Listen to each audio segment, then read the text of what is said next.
viva pueda darte, te daré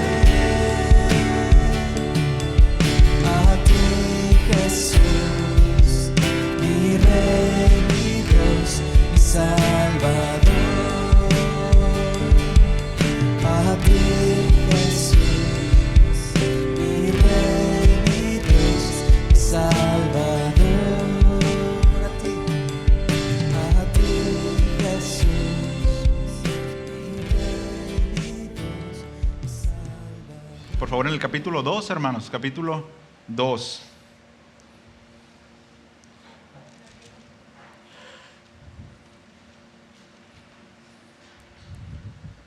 Y hoy estaremos estudiando otro pasaje en las Escrituras que nos habla acerca de esto que estamos celebrando esta tarde, que es el nacimiento de nuestro Señor.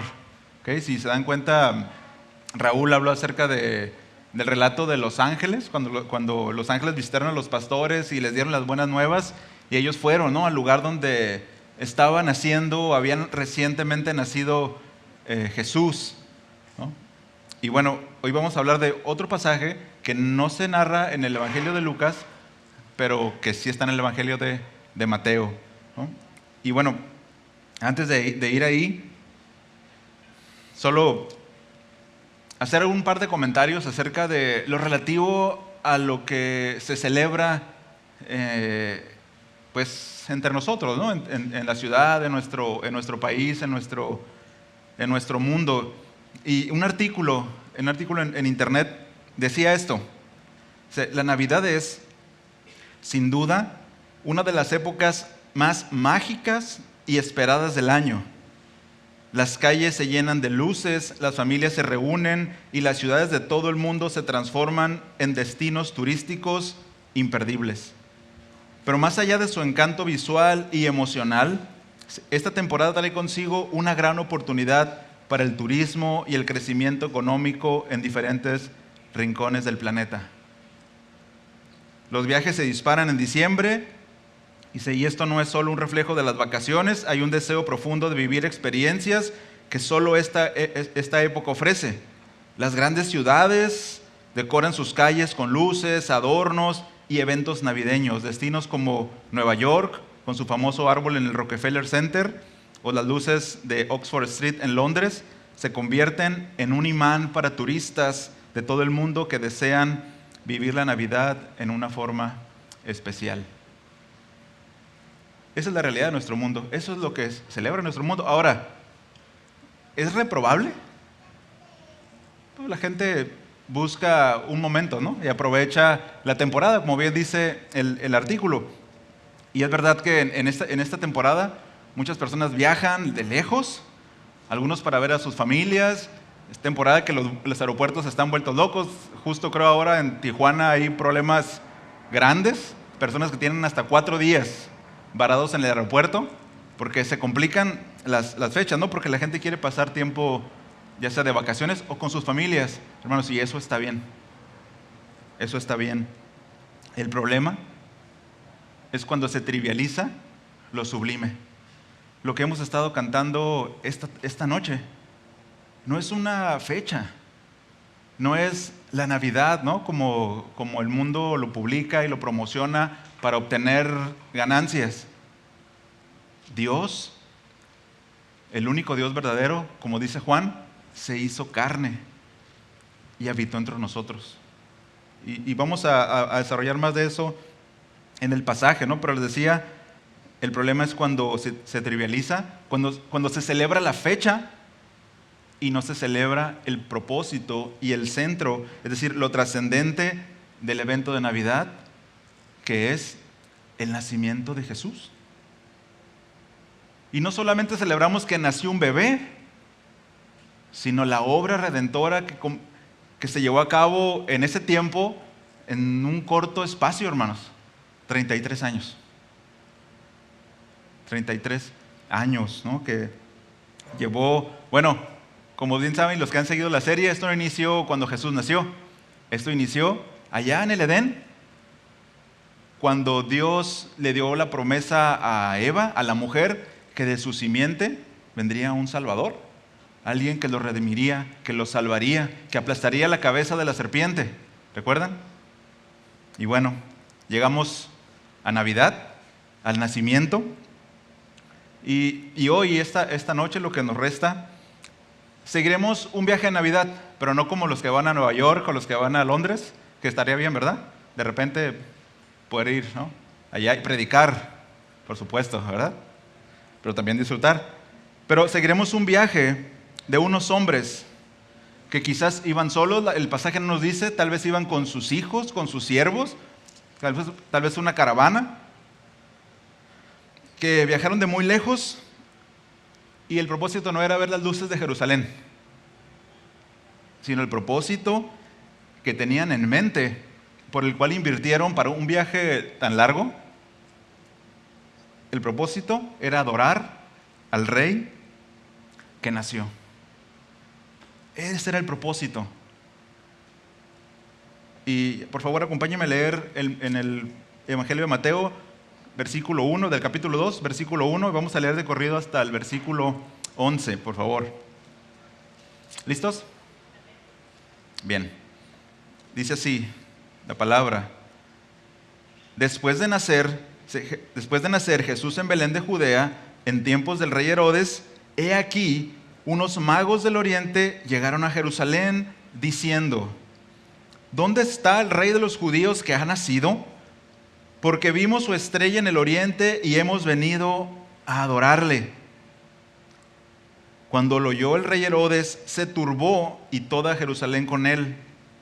Entonces, reuniendo a todos los principales sacerdotes y escribas del pueblo, indagó de ellos dónde había de nacer el Cristo.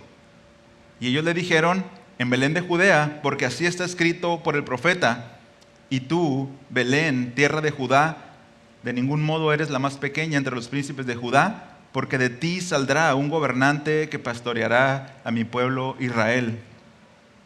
Entonces Herodes llamó a los magos en secreto y se cercioró con ellos del tiempo en que había aparecido la estrella.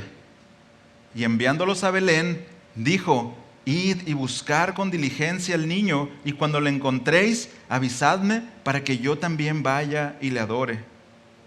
Y habiendo oído el rey, se fueron, y he aquí, la estrella que habían visto en el oriente iba delante de ellos, hasta que llegó y se detuvo sobre el lugar donde estaba el niño. Cuando vieron la estrella, se regocijaron sobremanera con gran alegría, y entrando en la casa, vieron al niño con su madre María, y postrándose le adoraron, y abrieron sus tesoros, le presentaron obsequios de oro, incienso y mirra. Acompáñame a orar, por favor. Amado Señor, nos ponemos en tus manos esta noche para recibir de ti el consejo, Señor, para recibir de ti la dirección, Señor, para recibir esta palabra en nuestro corazón. Ayúdanos, Señor, a discernir el mensaje que hay para nosotros. Señor, que no sea un mensaje más de Navidad, que podamos reconocer la gloria de tu encarnación. Gracias, Señor, por este tiempo, por tu bondad. Amén. Amén. Como les decía al principio, hermanos, hermano Raúl nos leyó el pasaje de un evento anterior, y esto fue con el propósito de poder tener un panorama completo del evento que se suscitó, ¿no? Y bueno, en este pasaje de los magos o los sabios, pues el niño ya había crecido, ya había pasado un tiempo. Y bueno, vamos a ir de lleno al texto, ahí en Mateo 2:1. Espero poder cenar temprano hoy.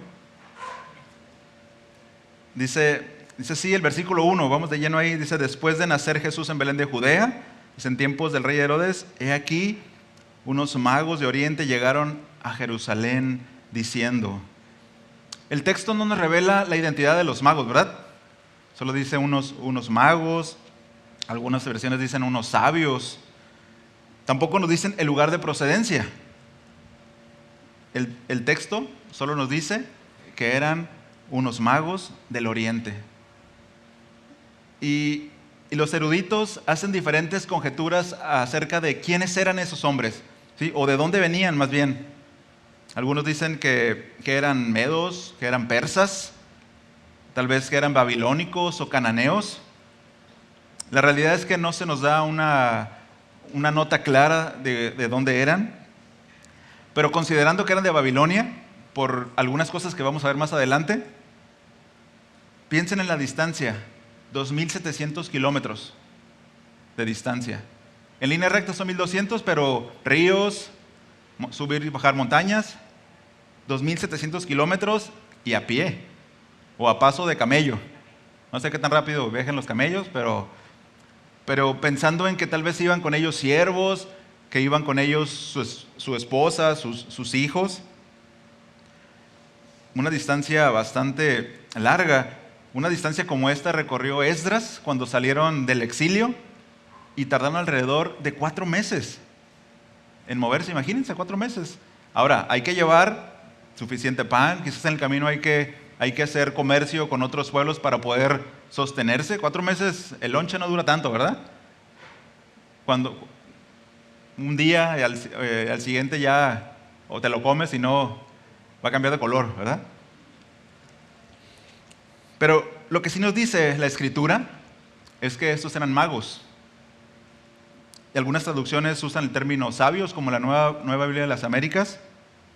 La Biblia textual dice que eran astrónomos.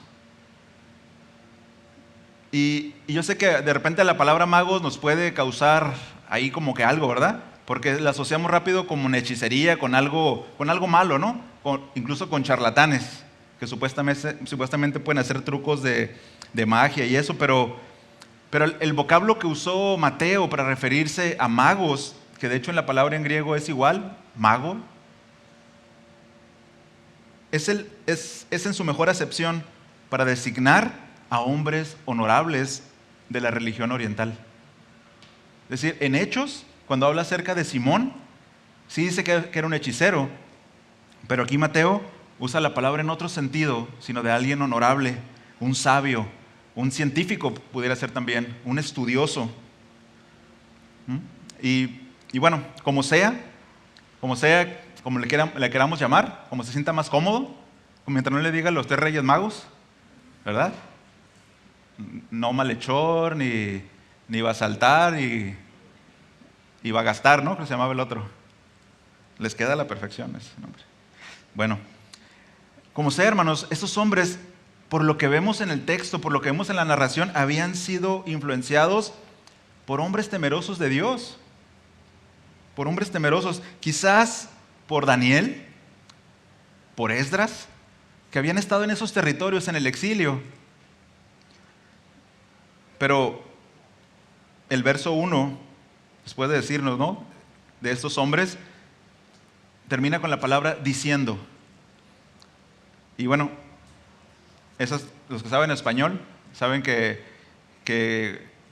es una palabra que nos da una acción continua. Es decir, ¿qué pasó? Que llegaron los magos, que llegaron los sabios a Jerusalén y empezaron a preguntar en la ciudad. ¿Y cuál era la pregunta que hacían? Versículo 2.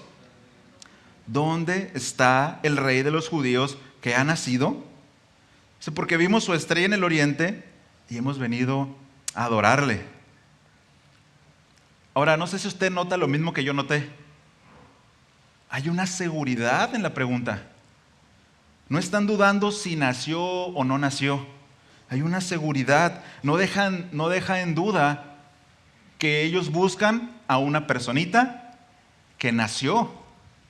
Sí, que dice que ha nacido, es decir, una acción pasada perfecta, completa. Ya nació. No están preguntando si nació o no, sino ¿dónde está? ¿Dónde está, no? Y todos sabemos, porque conocemos la historia, que Jesús nació ¿dónde?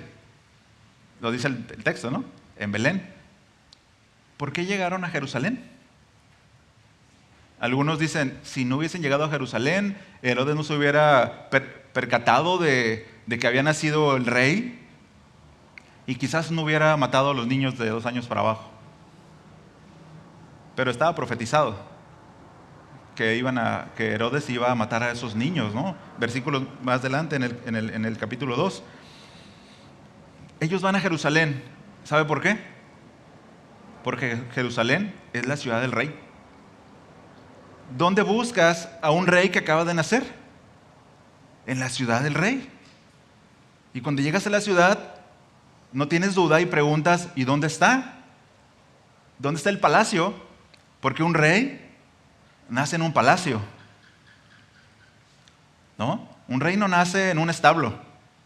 Un rey no nace en un mesón, ni en el camino.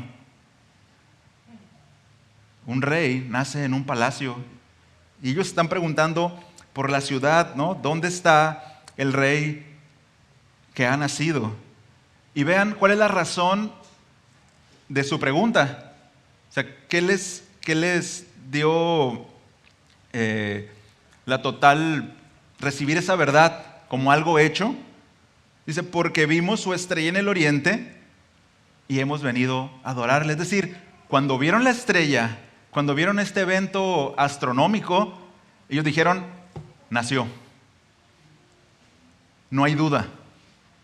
Solamente nos queda llegar a verlo. La razón de su seguridad era porque habían visto esa estrella. Y no quiero pasar mucho tiempo en el tema de la estrella porque no es central. Y hay varias teorías. Y la más comúnmente aceptada modernamente es un evento astronómico, de un científico alemán de apellido Kepler. Quizá usted ha escuchado de eso. Y básicamente lo que dice es que en ese momento Júpiter y Saturno se alinearon. De tal manera que al hacer como esa alineación generó una luz. Bueno, saben que son los planetas más grandes del sistema solar, ¿verdad? ¿Sí sabían? Bueno, ya saben ahora. Júpiter y Saturno son los planetas más grandes del sistema solar. Entonces se alinearon y parece que hubo un evento astronómico que ocurrió en el año 7 a.C. Y por si no sabía, Jesús nació en el 6 o 5 a.C.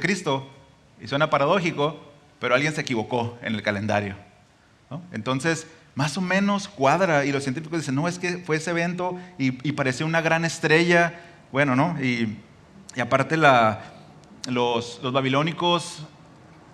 y ahí, entre los babilónicos se manejaba mucho la astrología, que es el estudio y una religión de los astros, ¿no? Ellos ubicaron, sí, porque Júpiter simboliza al rey y Saturno simboliza Palestina. Entonces hicieron sus conjeturas, ¿no? Supuestamente teorías modernas. La realidad, hermanos, es que no tenemos una claridad para decir fue así. Porque incluso Dios pudo poner esa estrella para guiar a esos sabios. Pudo ponerla. Un catedrático en fenomenología, dice fenomenología de la religión de la Universidad Pontificia Gregoriana, Giovanni Magnani, dice que en la antigua astrología Júpiter era considerado como la estrella del príncipe del mundo y la constelación de Piscis como el signo del final de los tiempos. Dice, y el planeta Saturno era considerado en Oriente como la estrella de Palestina. Cuando Júpiter se encuentra con Saturno en la constelación de Piscis, significa que el Señor del final de los tiempos se aparecería en ese año en Palestina. Dice, con esta expectativa llegan los sabios magos a Jerusalén. Conjeturas, ¿ok?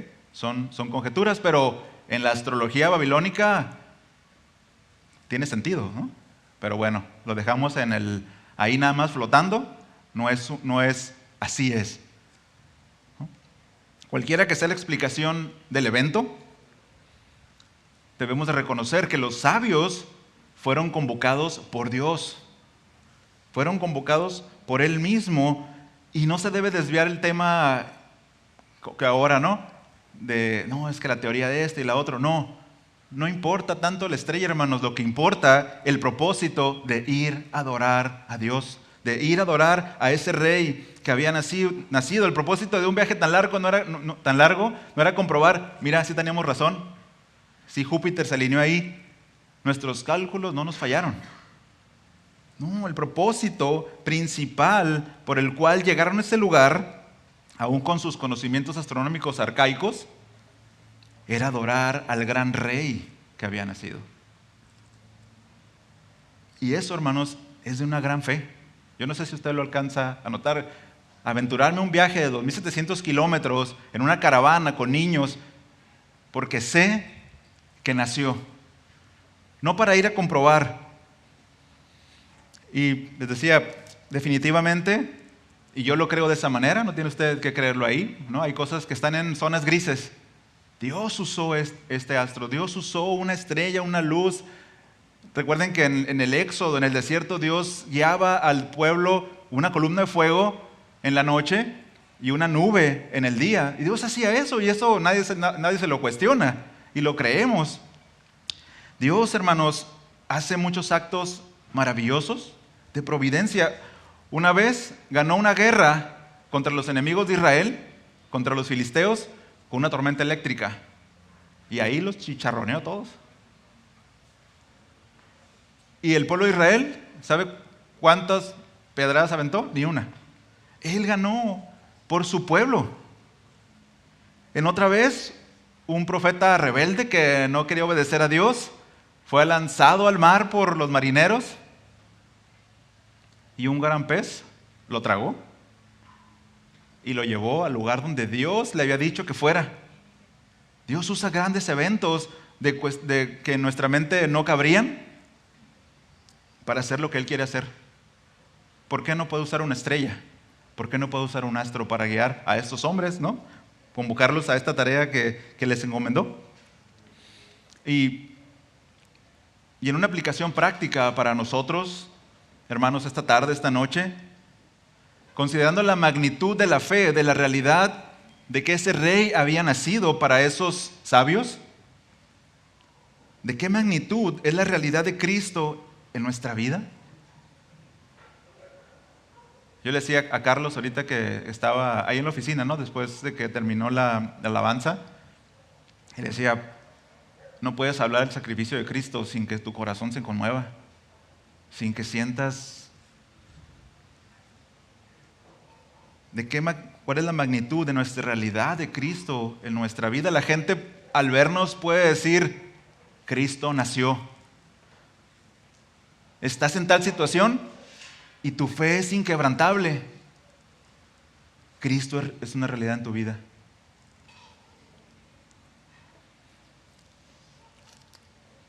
¿Dónde está puesta nuestra confianza? ¿Sí? De la forma en la que vivamos, en la forma en la que actuemos, en la forma en la que hablemos, en la que pensemos. La centralidad y la intensidad de nuestra adoración, hermanos, va a manifestar la realidad interna de si el Rey ha nacido en nosotros. No hay otra forma.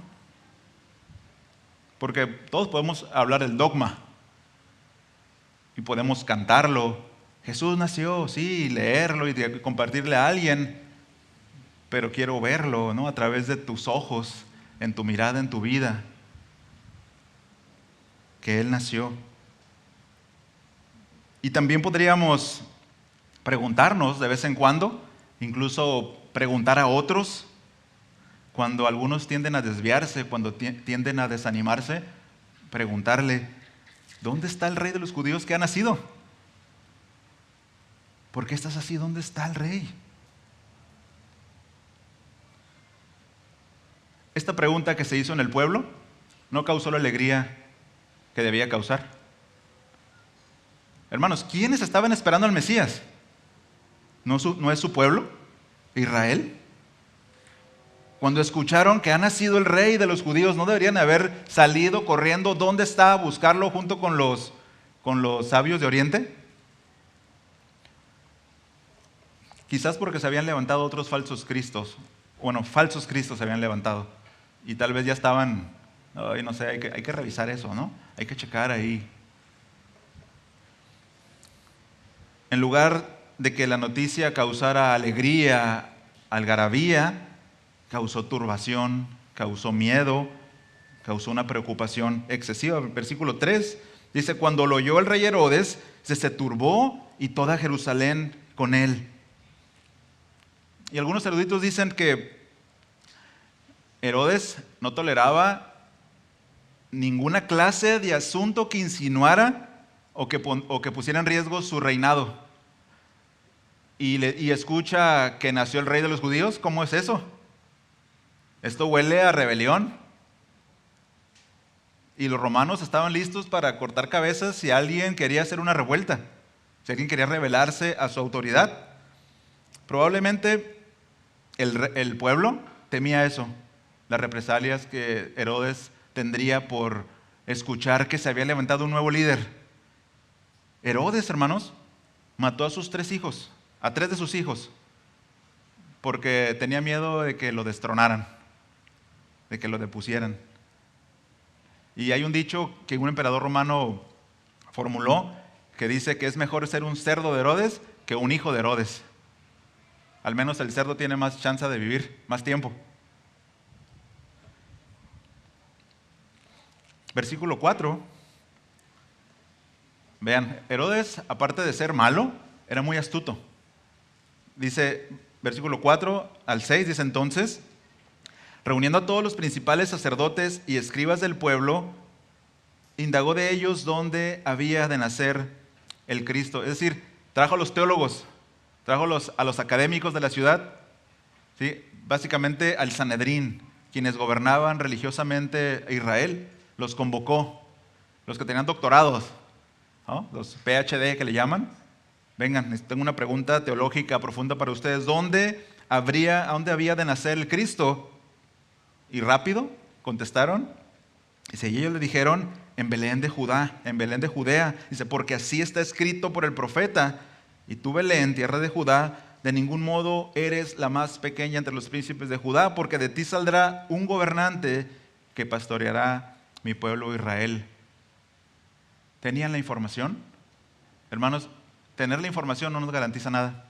Tener teología, tener buena doctrina, tener sana doctrina, saber griego y hebreo, no nos garantiza que tenemos a Cristo y que nos ha nacido el sol de justicia en nuestra vida.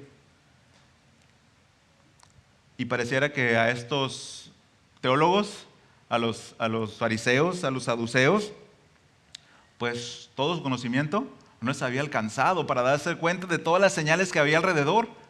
Había un rey extranjero, según una tradición, una interpretación mesiánica. Cuando hubiera un rey extranjero, nacería el Mesías. Herodes no era judío, ¿sí? Aparentemente prosélito, lo habían circuncidado, pero dicen los eruditos que su religiosidad era tan profunda como su epidermis.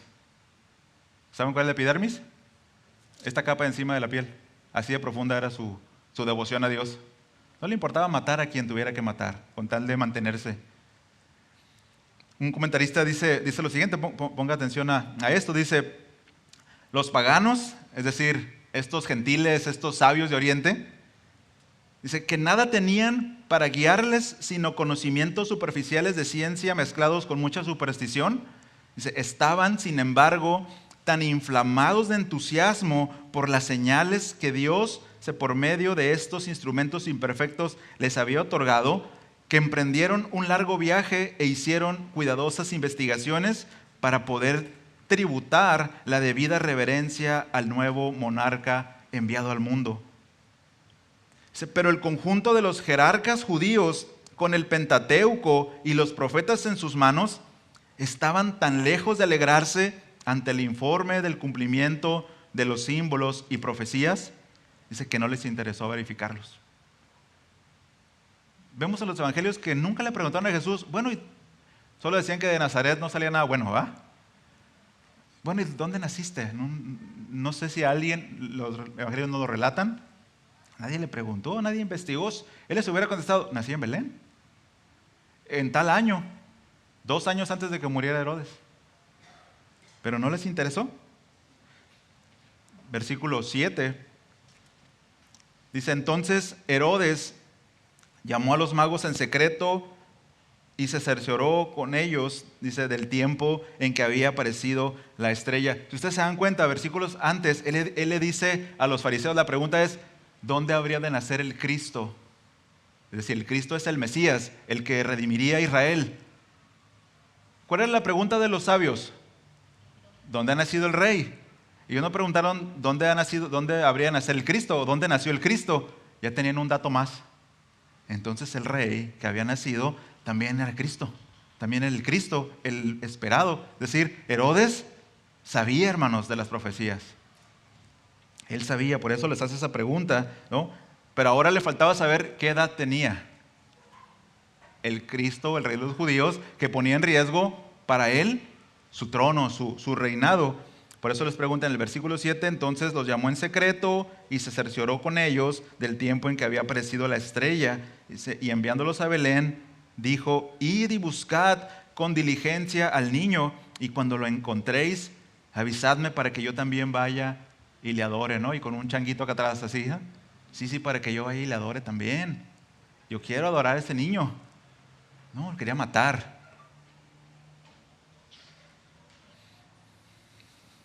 Dice, versículo 9, y habiendo oído al rey, se fueron. Y nuevamente dice, y aquí la estrella que habían visto en el oriente iba delante de ellos. Otra vez, ¿no? Apareció esa estrella, la que los había llevado hasta Jerusalén, hasta esa zona en Palestina. Vuelve a salir, vuelve a aparecer. Dice, y se detuvo sobre el lugar donde estaba el niño. Sí, cuando lo vieron, cuando vieron la estrella, se regocijaron sobremanera, con gran alegría, y entrando en la casa, vieron al niño con su madre María. Hermanos, qué momento tan glorioso. Después de 4 meses, 3 meses, los meses que quiera ponerle, saber que lo que habías escuchado, que lo que habías estudiado de ese gran rey que iban a ser, y estarlo viendo. Ahí está con su madre. Y note que dice el niño y su madre, dándole preeminencia al niño. ¿Okay? No sabemos cuánto tiempo estuvieron esperando ese evento previo a salir, quizás años en los estudios, porque yo no sé, los que saben, siguen ahí noticias, dicen que en el año 5000 no sé qué, una estrella va a pasar a no sé cuántos kilómetros del planeta, ¿no? O que no sé en cuántos meses o cuántos años. Bueno, ellos podían saber cuándo iba a pasar esa estrella, si era de esa manera. ¿Cuánto tiempo estuvieron esperando? ¿Cuánto tiempo estuvieron indagando en las escrituras? Quizás en las pocas que tenían, todo lo que se señalaba acerca del nacimiento de este gran rey. Todos los recursos invertidos, todo el esfuerzo invertido, había rendido su fruto. Vieron al niño con su madre. Y ahora, yo haciéndole preguntas al texto, ellos no tenían mucha información de esto. Nosotros la tenemos, nosotros sabemos que ese niño es Emmanuel, que es Dios con nosotros, que es Jesús, la segunda persona de la Trinidad, encarnada. Pero el texto no nos dice que ellos sabían eso. Ellos solamente tienen un niño enfrente. Solamente la información es que nacería y últimamente se enteraron que era el Mesías. Y no sé, porque el texto no lo dice tampoco, si ellos entendieron la dimensión del encuentro que estaban teniendo. No solo se encontraron con un niño que iba a ser el rey de los judíos, hermanos, se encontraron con Dios. Con Dios mismo. Simeón, en Lucas capítulo 2, versículo 28, Simeón, este hombre, el que Dios le dijo que no iba a morir hasta que viera al Mesías. En Lucas 2, 28 al 30, dice así, se lo leo, dice, él tomó al niño en sus brazos, o sea, Simeón, él tomó al niño en sus brazos, dice, y bendijo a Dios y dijo, ahora, Señor, permite que tu siervo se vaya en paz. Conforme a tu palabra, dice, porque han visto mis ojos tu salvación. Yo no sé, la verdad, ¿qué se hubiera sentido tener a ese niño en los brazos? Luego aquí no está de vacaciones Celia, Gabriel y Celia, ¿no? Pero cuando nos traían la bebecita, y bueno, causa ternura, ¿verdad? Ternura tener a un bebecito así y conmueve el corazón. Saber que ese bebecito es Dios. no me alcanza, no puedo comprenderlo. Saber que ese pequeño bebé es el mismo Dios, el omnipotente, el autosuficiente, hermanos, al que el universo no lo puede contener, en el que fueron creadas todas las cosas y por medio de quien fueron creadas y por quien todas las cosas subsisten. Jesús en un bebé envuelto en pañales, teniendo que ser sustentado por el pecho de una madre. Piensen eso, hermanos, piensen eso. ¿Cómo es posible? Quienes habían sido creados por Él, esos sabios a quienes Él había convocado para que hicieran ese viaje tan largo, con el solo propósito de que unos gentiles lo adoraran. Porque si usted observa y ha puesto atención en los relatos, nadie más lo había adorado. Los pastores fueron convocados por los ángeles, fueron al lugar donde estaba el niño, dice, pero que se fueron y después adoraron a Dios por todas las cosas que habían visto. Pero hasta este punto no dice que nadie se había postrado y que nadie había adorado a ese niño. Tampoco dice que sus papás lo hayan hecho. Unos gentiles que para los judíos eran igual a unos perros, habían sido los primeros que podían adorar a Dios hecho carne. La humillación de Cristo, hermanos, como nos enseña Filipenses 2, versículo 6, dice así, se lo leo, dice, hablando de Cristo, el cual, aunque existía en forma de Dios, no consideró el ser igual a Dios como algo a que aferrarse, dice, sino que se despojó de sí mismo, tomando forma de siervo, haciéndose semejante a los hombres, y hallándose en forma de hombre, se humilló a sí mismo, haciéndose obediente hasta la muerte y muerte de cruz. Dios se hizo hombre en ese pequeñito que ensuciaba los pañales, la inmundicia que nunca había conocido, la dependencia de otra persona, el autosuficiente, ahora padeciendo y estando bajo las reglas de los humanos que necesitan ser cuidados, que necesitan ser sustentados. ¿Se da cuenta de la maravilla y la magnitud que tiene eso? Como para estar celebrando una fecha, como para estar perdiendo el tiempo y preocupándonos por los regalos, preocupándonos por la cena. Mire, una vez, que suenen los violines. Gracias a Dios, ¿no? Todas las navidades hemos podido recibir un regalito, ¿no? Desde que era niño, ¿verdad? Que está mi tía de testigo. Pero una Navidad, hermanos, y ahí suenan los violines. No recibí nada. Y estaba ahí como Magdalena llorando por la casa. Sí se siente mal, ¿no? Y luego saber que entrando a clases, la primera pregunta cuando entras a clases en enero, ¿cuál es? ¿Qué te amaneció, no? Y bueno, soy cristiano, ¿qué le digo? ¿Que amaneció una bicicleta o qué, no? No amaneció nada. Y me sentía muy mal, defraudado por mis padres.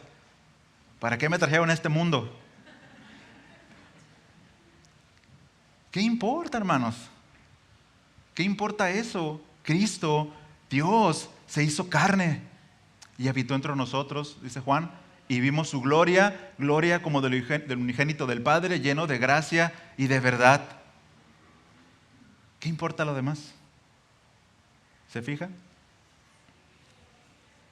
Y no solo eso, que ese niño, a través de este niño, Dios nos muestra la grandeza de su amor, porque no obstante ese niño crecería y a los 33 años, a diferencia de Adán, cuando desobedeció a Dios y que comió del fruto del árbol que le dijo que no comiera, y que cuando lo comió vio que estaba desnudo y se avergonzó y se escondió detrás de un árbol, entiéndase, detrás de un madero, para cubrir su vergüenza. Este postrer Adán, como dice Romanos, Jesús no se ocultaría detrás de un madero, sino que sería exhibido desnudo delante del madero públicamente para cubrir nuestras vergüenzas, para cubrir sus vergüenzas. Fue expuesto delante del madero. ¿Cuál es el resultado, hermanos, de presentarse y de estar frente a ese niño y ahora que nosotros conocemos el resto de la historia? ¿Cuál debe ser el resultado de eso? Versículo 11, por favor, de Mateo 2. Dice, y postrándose, le adoraron. Se abrieron sus tesoros y le presentaron obsequios de oro, incienso, y mirra. El único lugar que el hombre puede encontrar su lugar delante de Dios es postrado, hermanos. En Isaías 6, cuando tuvo la visión de Dios, ¿qué pasó con Isaías? Cayó. Soy un hombre de labios inmundo. Cuando Juan, allá en el Apocalipsis, primero se postró ante un ángel, ¿no? Y el ángel dijo, no, levántate, soy un consiervo, ¿no?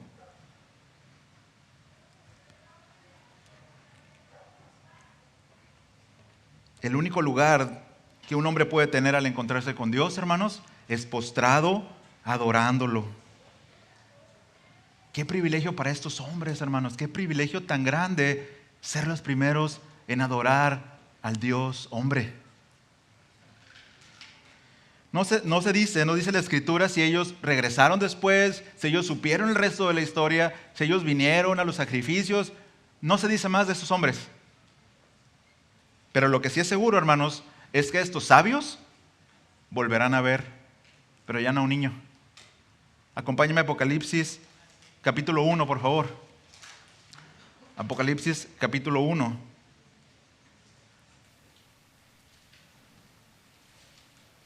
Versículo 12.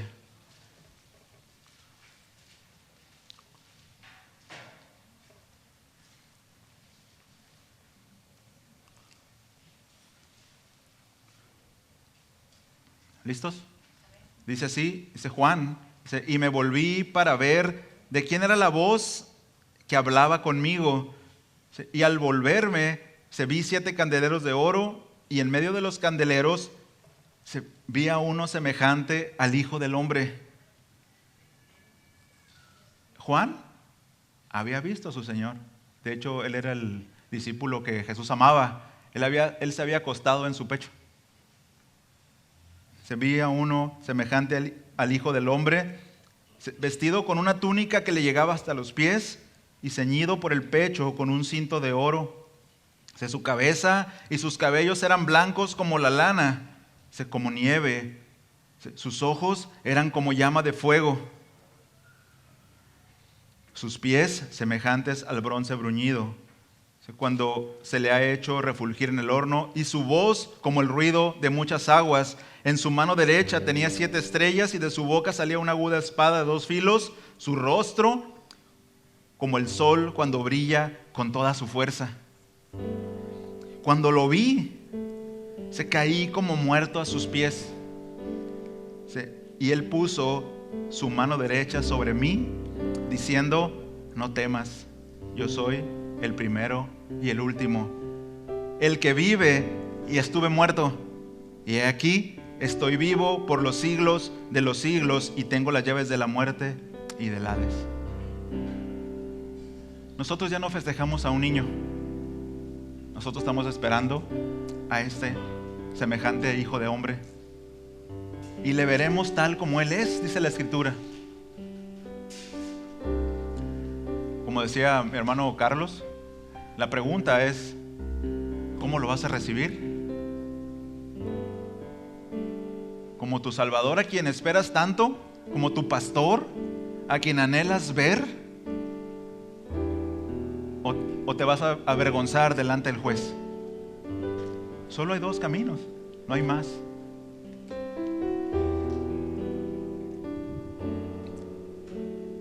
La iglesia, hermanos, muchas veces no hace justicia a la gloria y la alabanza que merece nuestro Señor y Dios.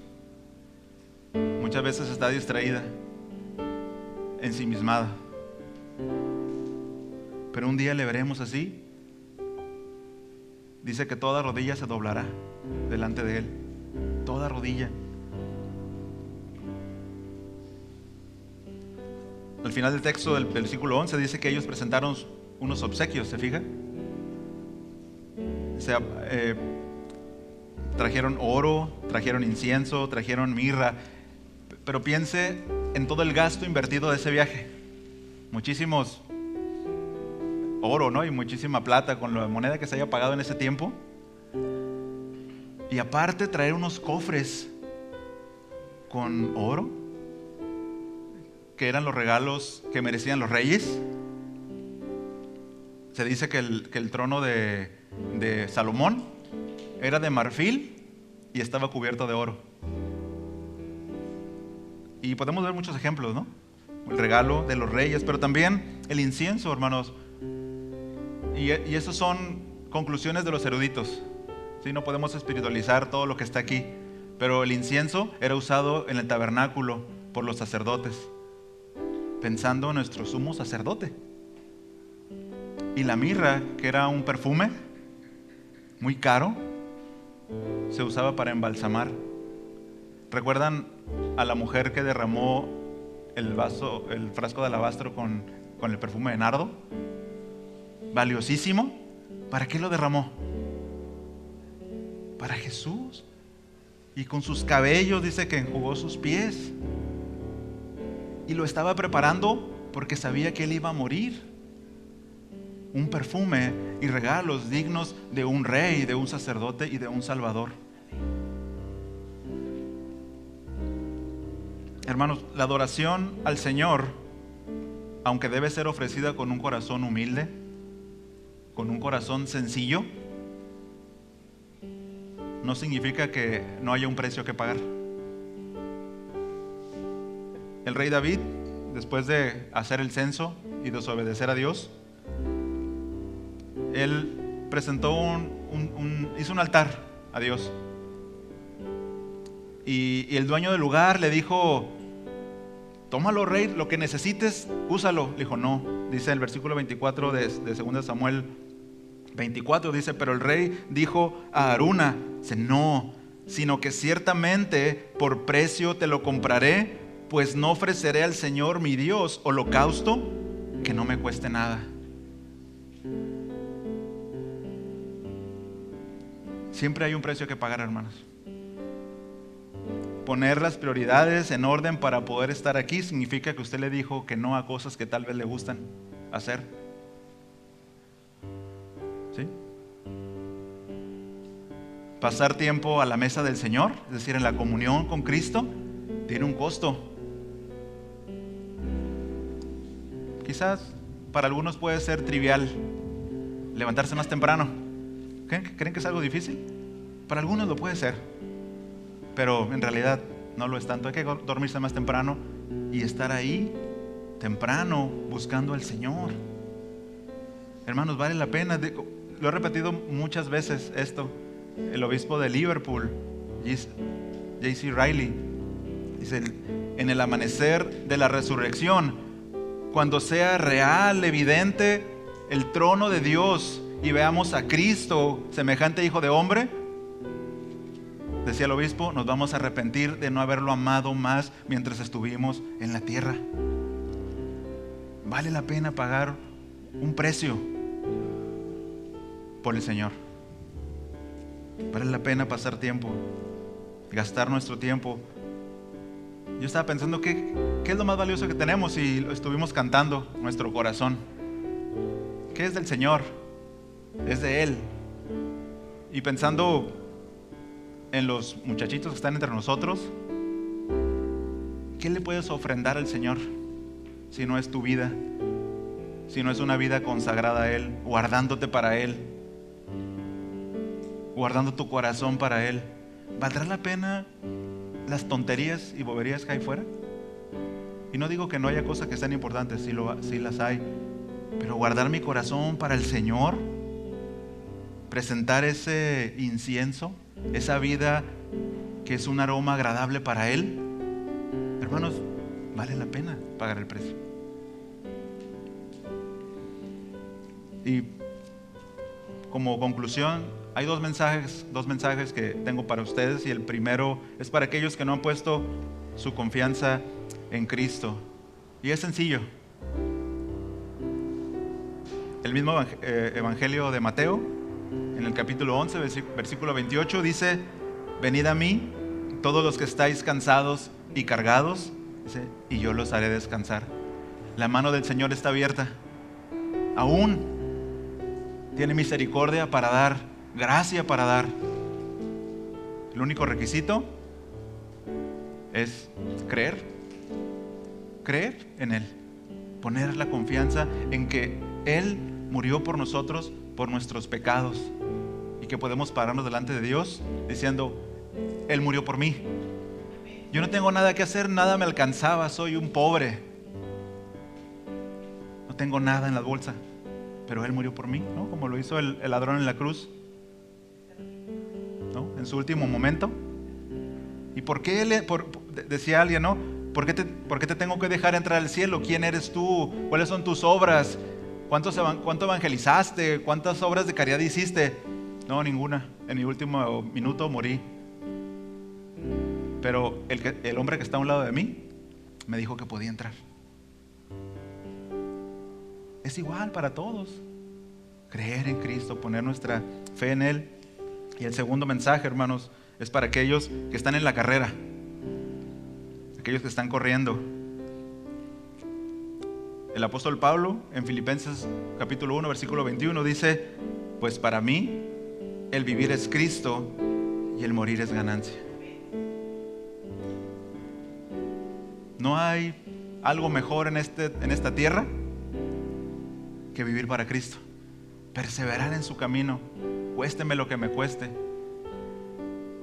Y si tu oración ha sido: Señor, pule mi fe, fortalece mi fe, sabes que la fe es pulida a base del fuego, de la prueba. Pídele fe al Señor, confianza, para que soportes bajo esa prueba. Y el texto dice: y morir es ganancia, ¿no? Nuestra mayor ganancia, hermanos, ¿quién creen que es? Cristo mismo. Al final todo esto se va a quemar, por lo que a veces nos esforzamos tanto, lloramos, gritamos, al final se va a quemar. Y no digo, y esto no es una razón para decir: entonces ya no voy a trabajar y voy a convivir como los pajarillos, ¿no? Que el Señor me alimente cada día. Es que en realidad sí lo hace. En realidad así es. Él te sustenta, te da el trabajo. Pero bueno, perseverar, el Señor lo merece. Nuestra forma de conducirnos, iglesia, manifiesta que somos suyos. Manifiesta que es una realidad que Él nació, pero que también es una realidad de que Él volverá. Ya no un niño en pañales, necesitado, sino en un caballo blanco, con una espada. Viene por los suyos, viene por su reino. Amén. ¿Me acompaña a orar, por favor? Mientras viva pueda darte